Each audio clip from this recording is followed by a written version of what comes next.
Hello my dear students, स्वागत है आपका हमारे YouTube channel student study bye धरा सर में। कैसे हो आप सब? उम्मीद करता हूँ आप लोग मस्त होंगे। सो हंसते रहिए, मुस्कुराते रहिए, स्वस्थ रहिए और मस्त रहिए। आज का जो हमारा टॉपिक है साथियों, वह है संपूर्ण क्रांति। क्या है साथियों? वह है संपूर्ण क्रांति। तो आज हम इसका ऑब्जेक्टिव करने जा रहे हैं। इसका जो है हमने लाइन बाय लाइन एक्सप्लेनेशन करा दिया है, जो कि आपको मिल जाएगा प्लेलिस्ट में। तो आप वहां से जा कर के आप क्लास कर सकते हैं लाइन बाय लाइन एक्सप्लेनेशन। तो चलिए आज जो हमारा है वह क्या है? संपूर्ण क्रांति। तो चलिए आज हम इसको देखते हैं, संपूर्ण क्रांति होता क्या है और संपूर्ण क्रांति का ऑब्जेक्टिव क्या है। तो आज हम संपूर्ण क्रांति के ऑब्जेक्टिव खास करके करने जा रहे हैं। तो चलिए आज हम संपूर्ण क्रांति का ऑब्जेक्टिव करते हैं। तो प्यारे साथियों, आपसे एक रिक्वेस्ट है कि आप हमारे इस यूट्यूब चैनल पर नए हो तो हमारे इस यूट्यूब चैनल को प्लीज़ सब्सक्राइब कर लें और जितना हो सके अपने दोस्तों के बीच, अपने साथियों के बीच शेयर कर दें।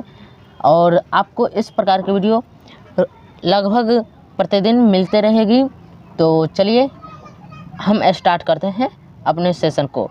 तो साथियों देखिए, ये जो हमारा सेशन है संपूर्ण क्रांति, उसका आज हम क्या करने जा रहे हैं? ऑब्जेक्टिव करने जा रहे हैं, जो कि MBBI ऑब्जेक्टिव है, जो कि बिहार बोर्ड एग्जाम में पूछता है। चाहे आप साइंस के स्टूडेंट हो या फिर कॉमर्स के स्टूडेंट हो या फिर आर्ट्स के स्टूडेंट्स हो, आप सभी को ये हिंदी जानना ज़रूरी है, क्योंकि इससे भी 100 नंबर का एग्जाम में पूछता है।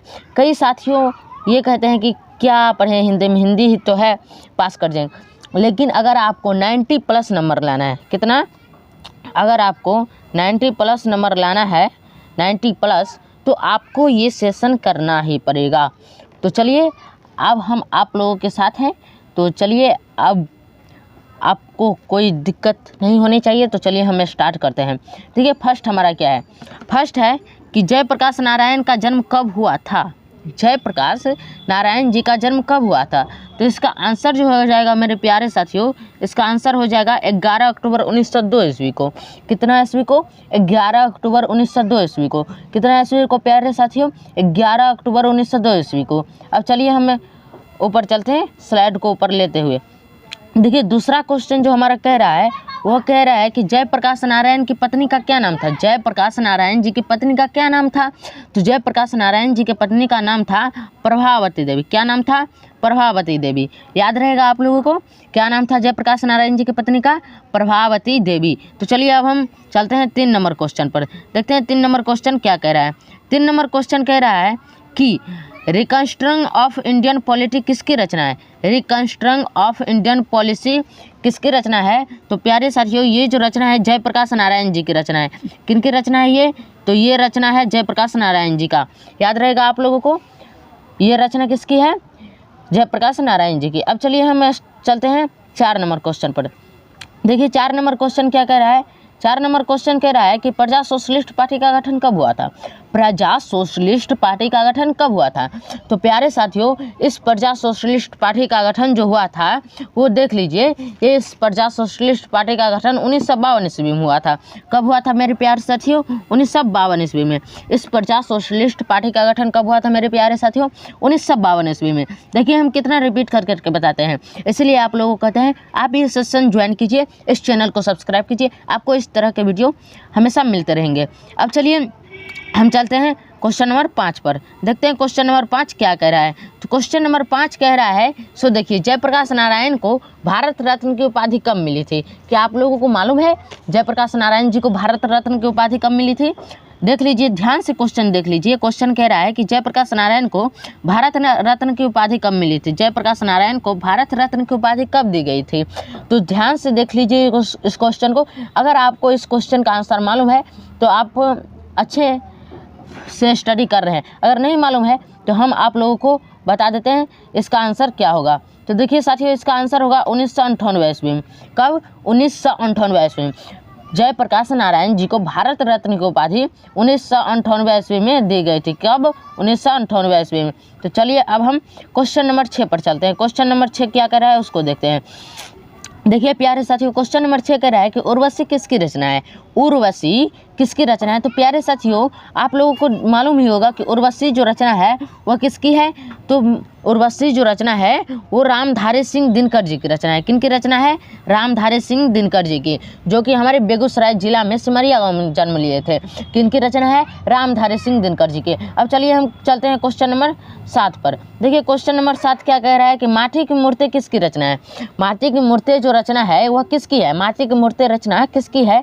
तो ये जो माटी की मूर्ति रचना है वो राम वृक्ष बेनीपुरी जी के है। किनका है? राम वृक्ष बेनीपुरी जी का। तो चलिए हम इसका आंसर लगा लेते हैं, राम वृक्ष बेनीपुरी जी। किसका? Option B. ऑप्शन बी होगा इसका आंसर, ऑप्शन बी। तो चलिए बीभोर बम्बई आप चले जाइए। अब देखिए क्वेश्चन नंबर 8 पर चलते हैं। क्वेश्चन नंबर 8 क्या कह रहा है उसको देखते हैं। क्वेश्चन नंबर 8 देखिए कह रहा है कि दिनकर जी किस लिए प्रसिद्ध है? दिनकर जी किस लिए प्रसिद्ध है? देख लीजिए क्वेश्चन नंबर 8 दिनकर जी किस लिए प्रसिद्ध है? तो प्यारे साथियों, दिनकर जी जो है वो साहित्यिक रचना के लिए प्रसिद्ध है। किसके लिए प्रसिद्ध है? साहित्यिक रचना के लिए प्रसिद्ध है। तो चलिए हम यहाँ लगा दिए, ऑप्शन नंबर क्या हो जाएगा? ए। क्या हो जाएगा मेरे प्यारे साथियों? ऑप्शन नंबर ए हो जाएगा, ए फॉर इलाहाबाद। आप लोग चले जाइए। अब देखिए क्वेश्चन नंबर 9 पर चलते हैं। क्वेश्चन नंबर 9 क्या कह रहा है उसको देखते हैं। देखिए क्वेश्चन नंबर 9 कह रहा है कि जयप्रकाश नारायण को भारत की जनता किस नाम से याद करती है? जयप्रकाश नारायण जी को भारत की जनता लोकनायक से याद करती है। किस नाम से याद करती है मेरे प्यारे साथियों? लोकनायक से। Option number C for Chennai. आप लोग चलिए जाइए, सी फॉर चेन्नई। तो चलिए अब हम चलते हैं क्वेश्चन नंबर 10 पर। क्वेश्चन नंबर 10 क्या कह रहा है उसको देखते हैं। देखिए क्वेश्चन नंबर 10 कह रहा है कि क्वेश्चन नंबर 10 देख लीजिए। क्वेश्चन नंबर 10 कह रहा है क्या? क्वेश्चन नंबर 10 कह रहा है कि जयप्रकाश नारायण ने संपूर्ण क्रांति वाला ऐतिहासिक भाषण कहाँ और कब दिया था? जयप्रकाश नारायण संपूर्ण क्रांति ऐतिहासिक वाला भाषण जयप्रकाश नारायण ने संपूर्ण क्रांति वाला ऐतिहासिक भाषण कहाँ और कब दिया था? कहाँ और कब दिया था? तो जयप्रकाश नारायण ने संपूर्ण क्रांति वाला ऐतिहासिक भाषण पटना में, कहाँ? पटना में 5 जून 1974 ईस्वी को दिए थे। इसका आंसर क्या हो जाएगा? D for Delhi. आप लोग चले जाइए। कहाँ दिए थे? पटना में। कहाँ दिए थे भाई मेरे? पटना में दिए थे।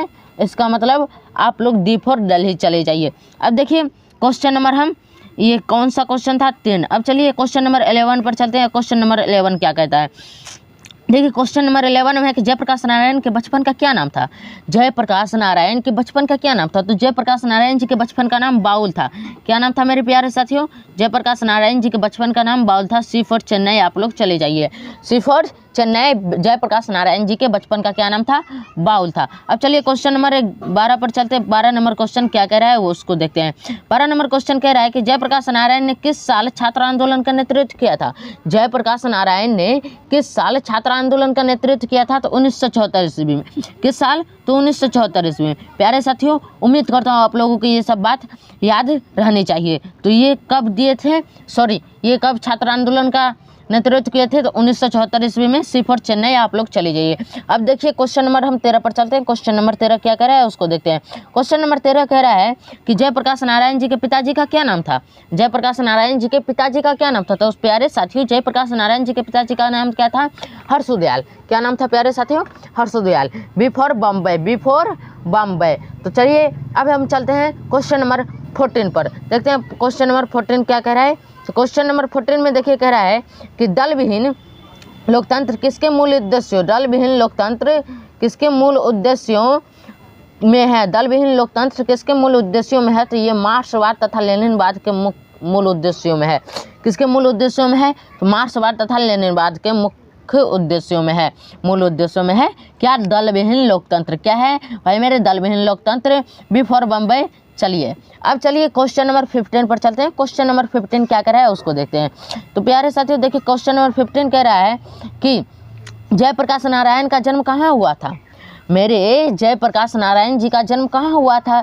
तो सिताब दियारा गाँव में। कहाँ हुआ था मेरे प्यारे साथियों? सिताब दियारा गाँव में। B for Bombay. B for Bombay. अब चलिए क्वेश्चन नंबर 16 पर चलते हैं। क्वेश्चन नंबर 16 क्या कह रहा है उसको देखते हैं। क्वेश्चन नंबर 16 कह रहा है कि संपूर्ण क्रांति के रचनाकार कौन है? संपूर्ण क्रांति के रचनाकार कौन है? तो ये आप लोग सब जानते हैं कि संपूर्ण क्रांति के रचनाकार कौन है? जयप्रकाश नारायण जी है। सी फॉर चेन्नई। चले जाइए, सी फॉर चेन्नई। अब चलिए क्वेश्चन नंबर 17 पर चलते हैं। 17 नंबर क्वेश्चन क्या कह रहा है उसको देखते हैं। 17 नंबर क्वेश्चन कह रहा है कि किसने कहा था किसने कहा था अभी न जाने कितने मीलों इस देश की जनता को जाना है, अभी न जाने कितने मीलों इस देश की जनता को जाना है। तो ये बात जो बोले थे वो हमारे जवाहरलाल नेहरू जी ने बोले थे। कौन बोले थे? जवाहरलाल नेहरू जी। सी फॉर चेन्नई, इसमें भी चले जाइए। किसने बोले थे? जवाहरलाल नेहरू जी बोले थे, तो इसमें भी सी फॉर चेन्नई आप लोग घूमने चले जाइए। अब देखिए क्वेश्चन नंबर 18 पर चलते हैं। क्वेश्चन नंबर 18 क्या कह रहा है उसको देखते हैं। देखिए क्वेश्चन नंबर 18 कह रहा है किस अस्पताल में दिनकर जी का निधन हुआ था? किस अस्पताल में दिनकर जी का निधन हुआ था? क्या प्यारे साथियों आप लोगों को ये क्वेश्चन का आंसर मालूम है? अगर नहीं मालूम है तो जान लीजिए कि दिनकर जी का निधन विलिंगडन नर्सिंग होम में हुआ था। कहाँ हुआ था? विलिंगडन नर्सिंग होम में, जो कि ऑप्शन नंबर डी दिया हुआ है। ऑप्शन नंबर डी हमारा सही हो जाएगा। तो आप लोग चली जाइए D for Delhi, D for Delhi. अब चलिए क्वेश्चन नंबर हम चलते हैं। ये क्वेश्चन नंबर कितना था? 18। क्वेश्चन नंबर 19 पर अब हम चलते हैं। क्वेश्चन नंबर 19 देखिए क्या कह रहा है। जयप्रकाश नारायण को किसका दलाल कहा गया? जयप्रकाश नारायण जी को किसका दलाल कहा गया? जयप्रकाश नारायण जी को अमेरिका का दलाल कहा गया। मेरे प्यारे साथियों देख लीजिए, यहाँ ऑप्शन नंबर डी दिया हुआ है कि जयप्रकाश नारायण जी को अमेरिका का दलाल कहा गया। डी फॉर दिल्ली आप लोग चले जाइए। जयप्रकाश नारायण जी को अमेरिका का दलाल कहा गया। D for Dalal, D for Delhi. अब चलिए चल रहे हैं क्वेश्चन नंबर 20 पर। क्वेश्चन नंबर 20 देखिए क्या कह रहा है। क्वेश्चन नंबर 20 कह रहा है कि जयप्रकाश नारायण जी के स्वास्थ्य पर निगरानी रखने वाला डॉक्टर का नाम क्या था? जयप्रकाश नारायण जी के स्वास्थ्य पर निगरानी रखने वाले डॉक्टर का नाम क्या था? तो उस डॉक्टर का नाम था डॉक्टर रहमान। क्या नाम था? डॉक्टर रहमान। आप चली जाइए A for Allahabad, A for Allahabad. अब चलिए हम चलते हैं क्वेश्चन नंबर 21 पर। क्वेश्चन नंबर 21 देखिए क्या कह रहा है। क्वेश्चन नंबर 21 कह रहा है कि जयप्रकाश नारायण जी को किसका भाषण सुनकर अमेरिका जाने की प्रेरणा मिली? जयप्रकाश नारायण जी को किसका भाषण सुनकर अमेरिका जाने की प्रेरणा मिली? तो जयप्रकाश नारायण जी को स्वामी सत्यदेव का भाषण सुनकर अमेरिका जाने की प्रेरणा मिली।